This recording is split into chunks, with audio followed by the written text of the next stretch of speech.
Please be seated. All right, you can't do it alone. You need help. You need a community. You cannot do it alone.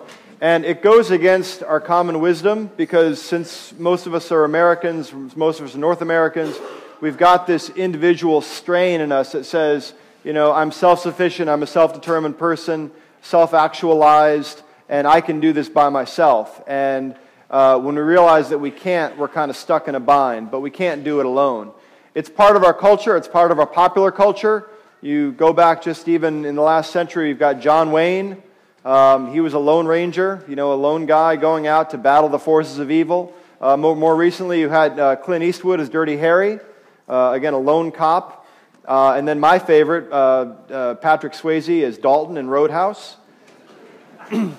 A lone bouncer. Those of you who don't know it, you should rent it. It's a great movie.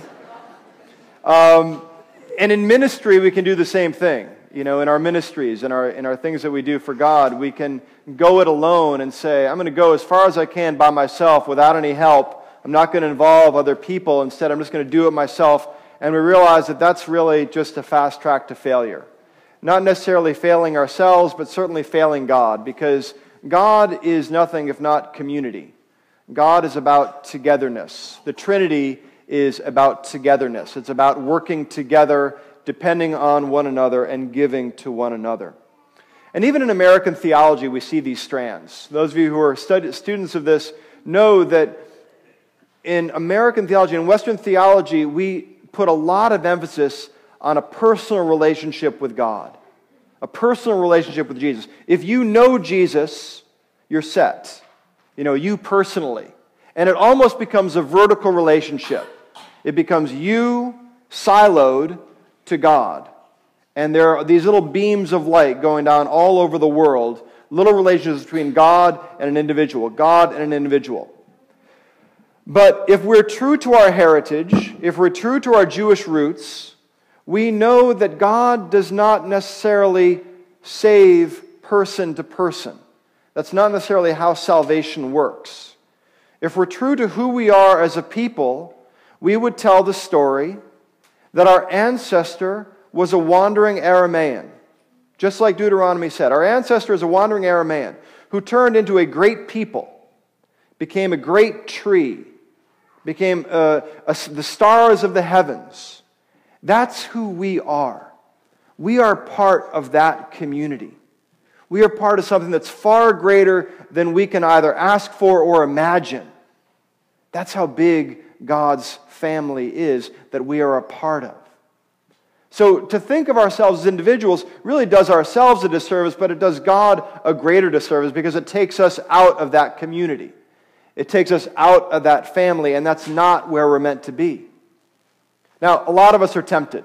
A lot of us are tempted in many different ways. If you look at the temptations of Jesus, I think they're all of our temptations. The temptation to think more of ourselves than we ought to. The temptation to lust after power and greed after things. This is something that I deal with all the time. How do I wrestle that part of me down and constrain it to a reasonable level? Finally, the spiritual temptation of pride. To say, well, you're a spiritual person. You're good with God. You're tight. You can slack off a little bit. You don't need to work so hard at this. You don't need to pray because you do this in church all the time. Come on, take it easy. This is the final temptation of the spiritual life, and one that I probably know the best of the three. But I think it's something that we all wrestle with.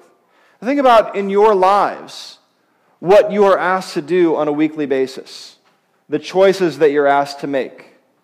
And think of the ways in which you judge those choices. The things that pop in your head. Well, if I do this, then what are the consequences? But if I do this, then is that better or worse than not doing it? And you can talk about anything. You can talk about how you treat your neighbor. Well, this neighbor's tree is hanging over my property, and I really want to tell him to cut it down before it falls onto my deck that I just spent $1,000 renovating. How do I do that? because I know that this guy just got laid off and he probably doesn't have any money to get rid of the tree. What do I do? How do I balance my own needs versus the greater needs of the common good? How do I balance the needs of my own child in school versus the needs of the entire class? Well, my kids should be getting better treatment. They're gifted. They need more attention. Or maybe they're a little slower at learning, so I wish you wouldn't go so fast, Miss Teacher. How do I balance my desire for my will versus the thing that might be the best for the common good? Now, look at Jesus, the way he answered these questions. There's this wonderful illustration that's going around on Facebook, and I'll try to post it to St. Margaret's Facebook page so you can take a look at it. It's a video of about 4 minutes that has a series of illustrations of Jesus' temptation in the wilderness. Essentially, Jesus' Instagram photo book of what it was like those 40 days. And it's wonderful because it starts out and he's kind of happy to be away from it all. He's relaxing. He gets to sleep in.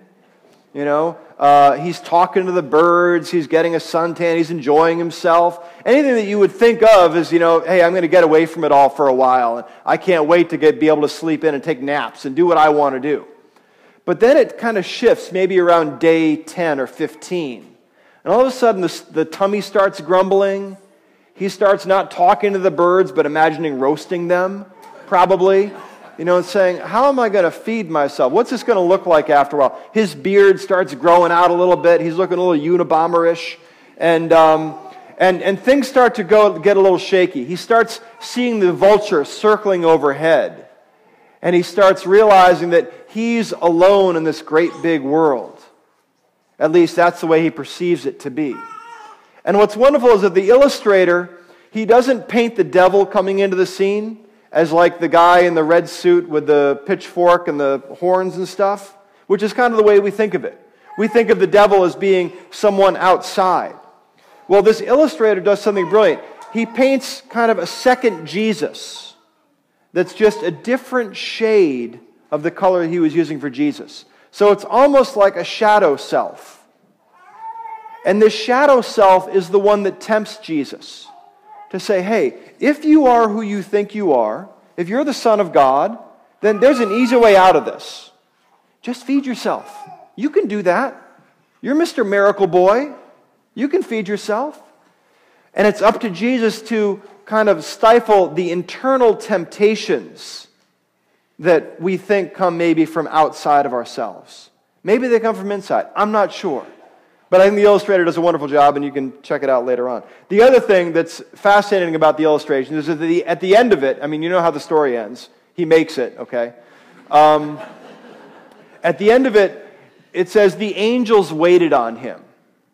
And, you can think about that and visualize it any way you want to. The way the author illustrates it is he's got the angels taking Jesus, putting them under Jesus' arms and essentially carrying him back into the city. Carrying him back into the community, right? Jesus never does things by himself. Look at any miracle story in the gospel and count the people that are involved, even if it's just witnesses. It's almost as if Jesus says, it doesn't count unless I involve other people. And what would that be like in our lives if that's the way we operated? If instead of being lone wolves, we said, you know what, I need to involve other people. Who can I get involved? Who can I ask for help? Who can I rely upon? Because the keys to healing and the keys to tamping down temptation, I think, can be found in community. It can be found in a community that holds you accountable. One of the most best-selling apps in the last 5 months has been this app called Lyft. And you get it, and it essentially reminds you every day what you've promised to do, but it's not like a nagging thing. It says, you've done push-ups 3 days in a row. And there are 50 other people, by now it's probably 5 million, but there are 50 other people that have been doing push-ups for 3 days in a row. And you get to kind of give them a thumbs up and say, good for you. You know, the church is a lot like that app. People have come into this community and other communities and said, I have something that I'm wrestling with. I can't deal with my own mortality. It freaks me out. I have a really hard time being a new dad. I just got laid off. I can't get away from this drug. Whatever it is, they come into this community and they get support from you. They get support from the person sitting next to them. And they leave and they feel supported. They feel like they're part of something bigger than themselves. And they get more than they can ask or imagine through this community. Christianity cannot be done in a vacuum. It's not a singular religion. Jesus didn't come to have a relationship with just you or just you or just me. He came to have a relationship with us, with communities, with a family, with the entire family, children of God that God created. This is why Jesus came. We exercise our faith through other people, and through how we treat other people, and through how we act in community, what our values are and what we value. So we have to know God through others. We cannot know God only through ourselves. And we know our values through our roots, through being able to tell the story that my father was a wandering Aramaean, and he came into a community and he found his salvation through that community. My mother was a wandering Aramaean, and she had many children, so many children that she was depressed, and she came into this community and found love and support. That can be our story, because that is the story of community. And it is the timeless story of God that brings all people in, gathers them in, and says, you are my beloved community. With you I am well pleased. Amen.